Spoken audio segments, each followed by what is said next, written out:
देखिए, अगर इस वक्त परीक्षार्थियों का ध्यान नक्शों, किताबों और थोड़े उलझे हुए सिलेबस पर अटका है, तो ये वक्त है थोड़ा रुकने का और ध्यान से सुनने का। हाँ, क्योंकि भूगोल के नंबर्स और मैप से दोस्ती करना एक्चुअली बहुत आसान हो सकता है अगर उसे रटने के बजाय कहानियों और विज्ञान के जरिए डिकोड किया जाए। एकदम सही कहा। एआई क्वेश्चन फैक्ट्री में आपका स्वागत है। एआई क्वेश्चन फैक्ट्री पर इंडियन पॉलिटी के सभी चैप्टर के लेक्चर करा दिए गए हैं, इसलिए चैनल को सब्सक्राइब करें। आपको इसका पीडीएफ चाहिए तो 9122648222 नंबर पर व्हाट्सएप पर हाई लिखकर भेजें, या ग्रुप का लिंक डिस्क्रिप्शन में दिया हुआ है। तो आज के इस डीप डाइव का हमारा मेन मिशन है इंडियन रिवर सिस्टम, यानी भारतीय नदी तंत्र को पूरी तरह से समझना। राइट। हमारे पास जो स्लाइड डेक है, हम ठीक उसी के आधार पर सिंधु, गंगा, ब्रह्मपुत्र और प्रायद्वीपीय नदियों के हर एक बुलेट पॉइंट और कीवर्ड को डीपली कवर करेंगे। और कोशिश यही रहेगी कि परीक्षार्थियों के लिए ये किसी बोरिंग लेक्चर जैसा ना हो, बल्कि एक बहुत ही इंटरेस्टिंग डिस्कशन हो। बिल्कुल।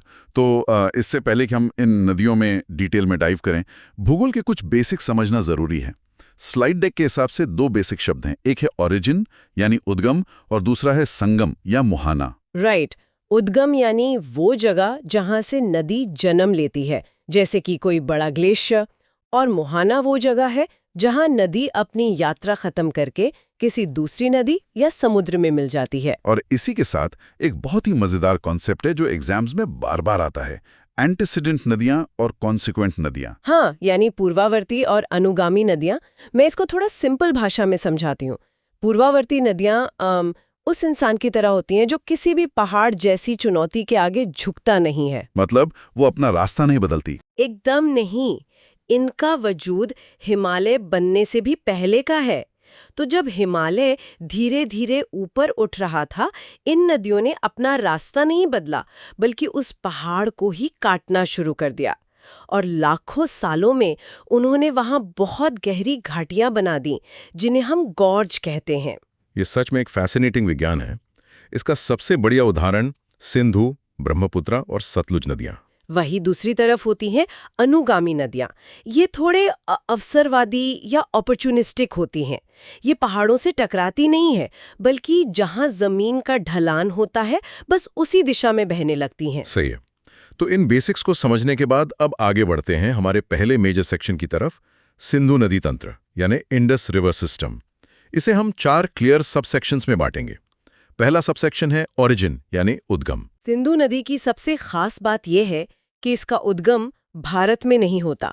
स्लाइड डेक के मुताबिक ये तिब्बत के ऊंचे और ठंडे पत्थरों में कैलाश पर्वत श्रेणी के पास बुकरचू ग्लेशियर से निकलती है। और तिब्बत में इसके तेज बहाव की वजह से इसे एक खास नाम दिया गया है, सिंघी खंबन, जिसका मतलब होता है शेर का मुख। हाँ, यानी शेरमुखी।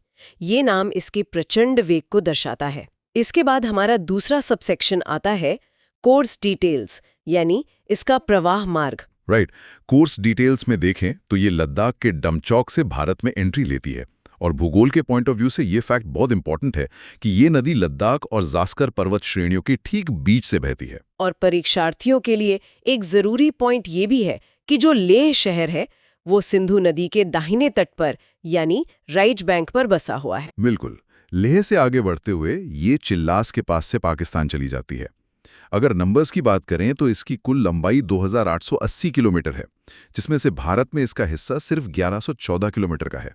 अब तीसरे सबसेक्शन पर आते हैं की ट्रिब्यूटरीज, यानी प्रमुख सहायक नदियां। पहले राइट बैंक की बात करते हैं। दाईं ओर से आकर मिलने वाली नदियों में शोक, नुब्रा, गिलगिट, काबुल, स्वात, कुर्रम और गोमल शामिल हैं।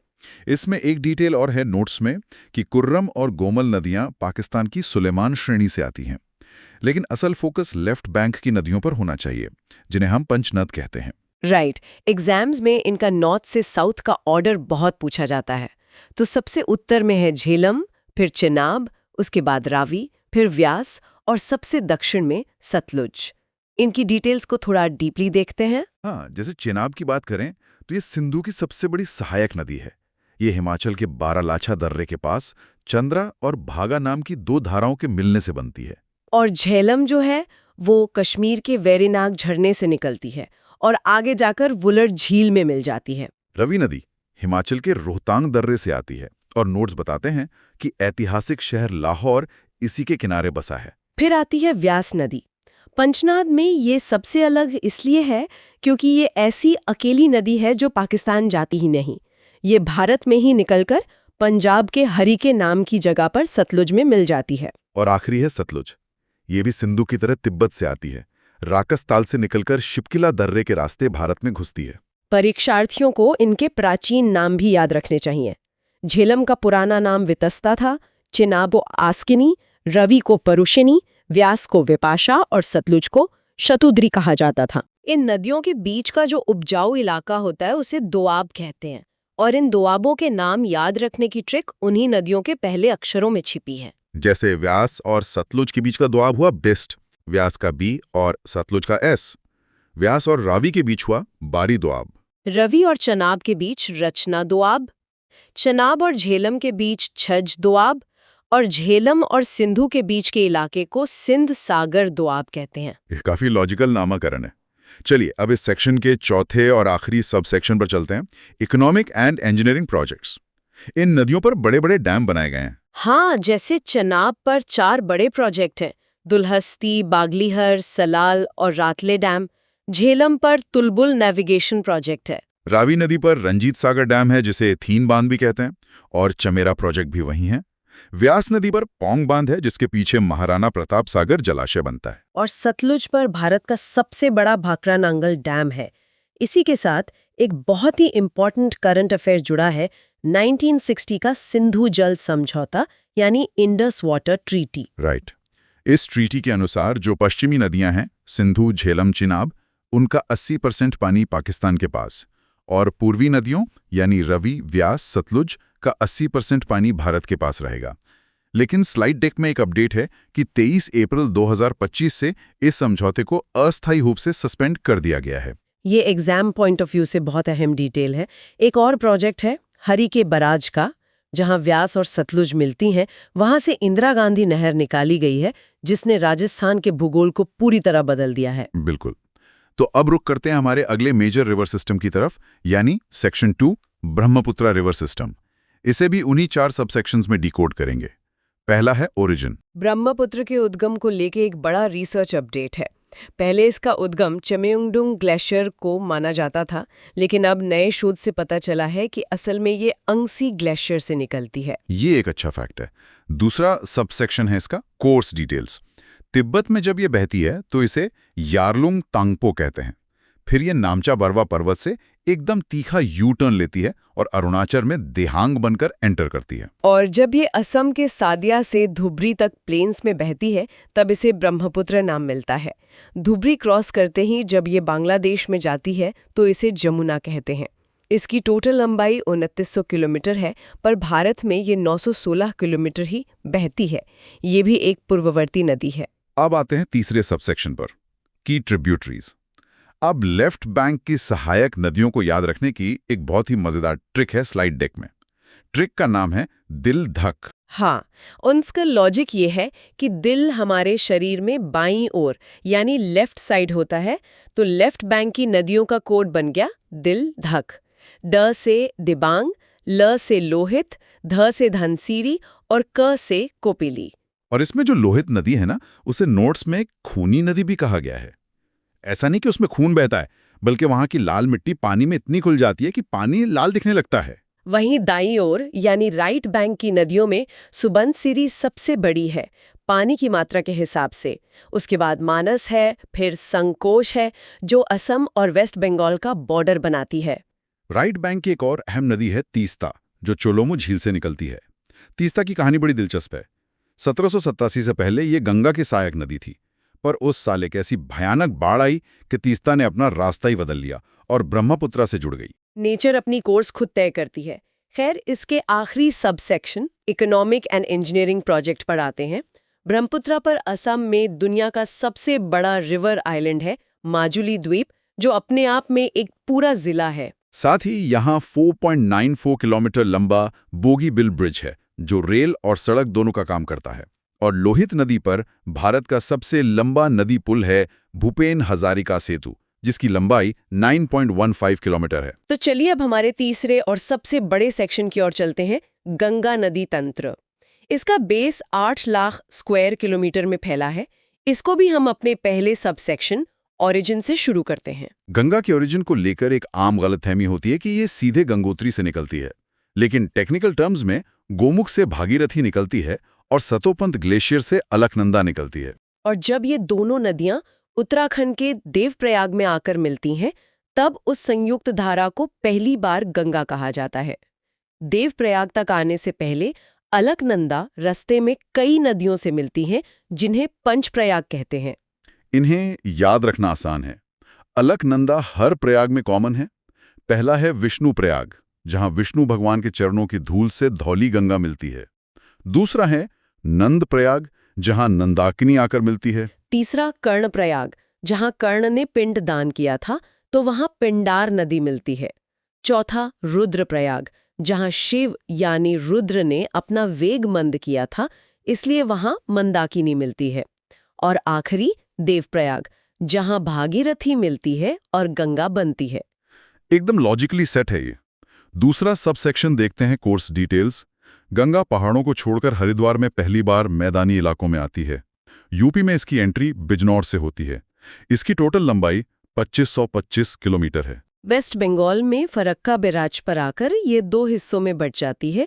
एक हिस्सा दक्षिण की ओर जाता है, जिसे हुगली कहते हैं, और दूसरा हिस्सा बांग्लादेश में पद्मा के नाम से चला जाता है। बांग्लादेश में यही पद्मा जब ब्रह्मपुत्र यानी जमुना से मिलती है तो उसे मेघना कहा जाता है, और यही मेघना आगे चलकर दुनिया का सबसे बड़ा सुंदरबन डेल्टा बनाती है। आगे बढ़ते हैं तीसरे सबसेक्शन पर, की ट्रिब्यूटरीज। बाएं तट यानी लेफ्ट बैंक की नदियों में रामगंगा है, जो जिम कॉर्बेट पार्क से गुजरती है। फिर गोमती है। गोमती किसी पहाड़ से नहीं बल्कि यूपी की फुलर झील से निकलती है। इसके अलावा घाघरा, जिसे सरयू भी कहते हैं, गंडक, जिसे शालिग्रामी कहते हैं, और कोसी नदी। विद्यार्थियों को ध्यान रखना चाहिए कि कोसी बहुत रास्ता बदलती है, इसीलिए इसे बिहार का शोक कहा जाता है। लेफ्ट बैंक की आखिरी प्रमुख नदी महानंदा है। और दाएं तट यानी राइट बैंक से मिलने वाली नदियों में सोन नदी प्रमुख है, जिसे स्वर्ण नदी कहते हैं। लेकिन गंगा की सबसे लंबी और बड़ी सहायक नदी यमुना है, जिसकी लंबाई 1376 किलोमीटर है। यमुना का अपना पूरा एक अलग सिस्टम है। इसकी सबसे बड़ी ट्रिब्यूटरी टोन्स है। फिर एक नदी है चंबल। चंबल अपने आप में अनोखी है क्योंकि ये एक सुपरइम्पोज्ड यानी अध्यारोपित नदी है। सही कहा, ये ढलान के हिसाब से नहीं बहती, बल्कि चट्टानों को सीधे ऊपर से नीचे आरी की तरह काट देती है। इसी वजह से यहाँ के मशहूर बेहद या बैडलैंड्स बने हैं। यमुना की बाकी सहायक नदियों में बेतवा, कैन और शिप्रा आती हैं। शिप्रा के किनारे ही उज्जैन का महाकालेश्वर मंदिर है। अब इस सेक्शन के आखिरी सब सेक्शन पर चलते हैं, economic and engineering projects. Bhagirathi और भिलंगना के संगम पर टेहरी बांध बना है। केन बेटवा लिंक भारत की पहली नदी जोड़ो परियोजना है। और गंगा से जुड़ा एक साइंटिफिक फैक्ट भी स्लाइड डेक में है कि इसका पानी कभी सड़ता नहीं है। इसका कारण एक वायरस है, बैक्टीरियोफेज, जो पानी के सारे हार्मफुल बैक्टीरिया को खा जाता है। ये बड़ी अच्छी इन्फॉर्मेशन है। इसे 2008 में राष्ट्रीय नदी घोषित किया गया और 2017 में इसे एक लिविंग एंटिटी यानी जीवित मानव का कानूनी दर्जा भी मिला। गंगा में जो डॉल्फिन मिलती हैं वो शुद्ध जल का इंडिकेटर होती हैं, और इसी शुद्धता को लाने के लिए 2014 में नमामि गंगे शुरू हुआ। इन हिमालयी नदियों को समझने के बाद अब हम अपने चौथे और आखिरी सेक्शन में एंटर करते हैं, प्रायद्वीपीय नदी तंत्र यानी पेनिनसुलर रिवर सिस्टम। यहाँ कॉन्सेप्ट बड़ा क्लियर है। हिमालय की नदियां उस इंसान की तरह हैं जिसके पास ग्लेशियर नाम का फिक्स डिपॉजिट है, इसलिए उनमें साल भर पानी रहता है। पर दक्षिण की नदियां मॉनसून पर निर्भर हैं। ये उनकी सीजनल इनकम है। बिल्कुल, और यहाँ डेल्टा और एस्चुरी का कॉन्सेप्ट भी है। डेल्टा उस थके हुए मुसाफिर की तरह है जो लंबा सफर तय करने के बाद अपनी सारी मिट्टी और गाढ़ समुद्र के किनारे छोड़ देता है। और एस्चुरी यानी ज्वारमंद मुख एक तेज धावक की तरह है जो सीधे समुद्र में गार्ड को फेंक देता है, किनारे पर कुछ जमा होने नहीं देता। तो शुरू करते हैं ईस्ट फ्लोइंग नदियों से जो बंगाल की खाड़ी में गिरती हैं। पहली है दामोदर। ये कभी बंगाल का शोक थी। इसे रोकने के लिए 1948 में अमेरिका के टेनेसी वैली के मॉडल पर डीवीसी बनाया गया। पर इंडस्ट्रियल पोल्यूशन के कारण आज इसे बायोलॉजिकल डेजर्ट कहा जाता है। उसी तरह सुबर्ण रेखा नदी का अपना स्वतंत्र मुहाना है। उस पे हुंड्रू जलप्रपात है, पर जमशेदपुर के तांबा और यूरेनियम के पोल्यूशन ने इसका हाल भी खराब कर दिया है। फिर आती है महानदी, जिस पर हीराकुद बंद बना है। इसकी सहायक नदियां हैं शिवनाथ, जो सबसे लंबी है, और हसदेव। इसके बाद है दक्षिण की सबसे बड़ी नदी गोदावरी। इसकी लंबाई 1465 किलोमीटर है। इसके आकार की वजह से इसे दक्षिण गंगा या वृद्ध गंगा कहा जाता है, क्योंकि ये गंगा से भी पुरानी है। प्रणीता, इंद्रावती और मंजीरा इसकी प्रमुख सहायक नदियां हैं। कृष्णा नदी का सिस्टम भी बड़ा है। इसकी सहायक नदियों को याद रखने के लिए एक बहुत मजेदार ट्रिक है। कृष्णा का नाम भगवान कृष्ण से जुड़ा है और उनका नाता दूध और मक्खन से था। हाँ, तो ट्रिक के हिसाब से 2 नदियां हो गई, दूध गंगा और पंचगंगा। और जहां कृष्णा है वहां उनकी प्रभा दिखती है, तो 2 नदियां बन गई, घट प्रभा और माल प्रभा। साथ ही तुंगभद्रा, जिसके किनारे हम्पी बसा है, और कोयना, जिसे महाराष्ट्र की जीवन रेखा कहते हैं। आगे बढ़ें तो कावेरी आती है, जिसे पवित्रता के कारण दक्षिण भारत की गंगा कहा जाता है।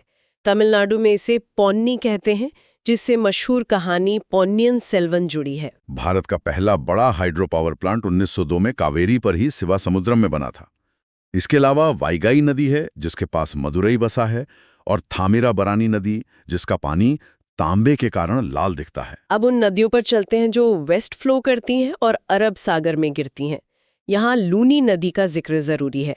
इसे इनलैंड ड्रेनेज यानी अंतःप्रवाही नदी कहते हैं। लूनी की खास बात यह है कि ये समुद्र तक पहुंचती ही नहीं, ये रन ऑफ कच्छ में जाके गायब हो जाती है, और बालोतरा तक इसका पानी मीठा रहता है, उसके बाद खारा हो जाता है। एक और खास नदी है माही, जो ट्रॉपिक ऑफ कैंसर यानी कर्क रेखा को 2 बार काटने के लिए जानी जाती है। फिर आती हैं 2 विशाल नदियां, नर्मदा और तप्ती, जो रिफ्ट वैली यानी भ्रंश घाटी में बहती हैं। रिफ्ट वैली यानी जमीन का वो हिस्सा जो नीचे धंस गया है। नर्मदा की लंबाई 1312 किलोमीटर है। ये दोनों नदियां डेल्टा नहीं बल्कि एस्चुरी बनाती हैं, क्योंकि ये भ्रंश घाटी में तेज बहती हैं। नर्मदा पर मशहूर धुआंधार जलप्रपात और सरदार सरोवर बांध है, और ताप्ती नदी के मुहाने पर सूरत शहर बसा है, और उस पे उकाई और काकरापार प्रोजेक्ट बने हैं। आखिरी में वेस्टर्न घाट्स की कुछ नदियां हैं। गोवा की मंडोवी, जिस पर दूध सागर झरना है, और जुआरी नदी। कर्नाटक की शारावती नदी, जिस पर जोग फॉल्स हैं। और केरला की लाइफलाइन पेरियार नदी, जिस पर इदुक्की बांध है।